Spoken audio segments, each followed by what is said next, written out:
তো আমরা ব্যস্ততা কিসের?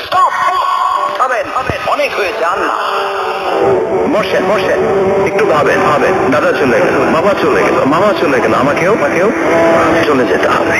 মাঝে মাঝে কবরস্থানে যাবেন যে একটু দেখবেন এই কবরস্থানে শিশুরা শুয়ে আছে, কিশোররা শুয়ে আছে, আপনার মতো তাগড়া যুবকরা শুয়ে আছে, ওদেরও রক্ত গরম ছিল আপনার মতো। আজরা নাই, সব শেষ, আপনাকেও যেতে হবে। এই কবরে আমাদেরকে যেতে হবেই। কবরের প্রশ্নের উত্তর দিতে হবে, চিল্লায় বলেন ঠিক কিনা? কবরে প্রথম প্রশ্ন করা হবে, মার রব্ব, তোমার রবের নাম কি? আমাদের রব কে? ওমা দীনুক, তোমার ধর্মের নাম কি? আমাদের ধর্মের নাম কি? বিশ্ব নবীর চেহারা দেখিয়ে বলা হবে, এই লোকটাকে তুমি চিনো কিনা? চিনি না আমরা? আমাদেরকে জিজ্ঞেস করা হবে, রব কে? বলবো আল্লাহ। ধর্ম কি? বলবো ইসলাম। এই লোকটারে চিনো নাকি? আমরা বলবো চিনি, আমাদের প্রাণের নবী।